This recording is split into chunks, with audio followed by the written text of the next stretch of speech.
I've divided this presentation into three sections. First, a summary of the book. Second, an explanation, narration, and lastly, a reflection. Mr. Greenleaf is one of Flannery O'Connor's sharp, unsettling short stories, full of her trademark mix of Southern realism, grotesque humor, and moral revelation. Here's a summary and reflection. Summary: Mrs. May, a proud, self-righteous widow, runs a dairy farm and constantly complains about her hired hand, Mr. Greenleaf. She sees herself as a hardworking, respectable Christian woman and looks down on the Greenleafs, especially since their twin sons, OT and ET, are successful, while her own boys are lazy and indifferent. When a bull belonging to the Greenleaf twins breaks through her fence and begins roaming her property, Mrs. May is furious. She sees the bull as an invasion, both literal and symbolic, of everything she thinks she controls. The bull, described in sensual, almost divine terms, fascinates and frightens her. She orders Mr. Greenleaf to shoot it, but he procrastinates, perhaps sensing something fateful in her demand. Finally, she insists he do it immediately. They drive out to find the bull, and when Mr. Greenleaf shoots it, the wounded animal charges. It pierces Mrs. May through the heart, killing her instantly. Explanation: pride and judgment. Mrs. May's moral blindness is the story's core. She sees herself as upright and others as inferior, but her self-righteousness blinds her to grace and humility. Grace through violence. Like many of O'Connor's characters, Mrs. May encounters divine grace in a shocking, violent moment: her death. The bull's horn becomes a twisted symbol of spiritual awakening, a piercing of pride. The bull, it's rich with both sexual and spiritual meanings. It represents vitality, nature, and God's unstoppable will. Where Mrs. May tries to fence in and control her world, the bull breaks boundaries. O'Connor's storytelling is both darkly comic and deadly serious. She exposes hypocrisy, not with cruelty, but with a kind of moral X-ray, showing how human pride stands in the way of divine truth. A narrative. Mrs. May prided herself on keeping things just so. Her house, her farm, her boys, everything had its place. She worked hard and made sure everyone knew it.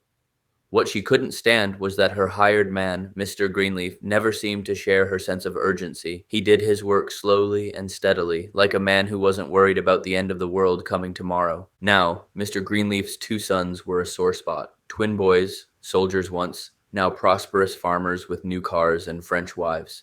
Every time Mrs. May thought of them, she tasted bitterness. Why should those rough country boys have outdone her own lazy sons? One morning, she noticed a big bull had broken through her fence. Not just any bull, a thick-necked, glossy animal with a white star on his forehead. He looked powerful, beautiful even, standing there in her pasture like he owned the place. But to Mrs. May, he was nothing but a nuisance trespasser. She told Mr. Greenleaf to remove himself. He said he would, but the bull kept returning. Days went by. Each time she saw that bull, she grew angrier. It was as if the creature were mocking her, standing there calm and sure, while her carefully ordered world cracked and splintered. She started to dream about it pressing in on her life, her pride, her control. Finally, one hot morning, she'd had enough. She told Mr. Greenleaf to bring his gun. They found the bull down in the pasture, gleaming in the sun like a bronze statue come to life. Mr. Greenleaf lifted his rifle, but the animal didn't flinch. It was as though the two of them, bull and woman, were locked in some wordless understanding. She thought she saw something fierce and knowing in its eyes. Then the gun cracked. The bull reared, then charged straight toward her. She didn't even have time to scream. The animal struck her square in the chest, its horn driving through her heart. For one suspended instant, she looked almost peaceful, as if some terrible understanding had finally dawned. When Mr. Greenleaf reached her, she was already gone, lying quiet beneath the morning sun, the bull standing over her like a messenger no one had wanted to hear. Reflection. Mrs. May believed she was the one holding everything together. She trusted her fences, her ledgers, her own good name.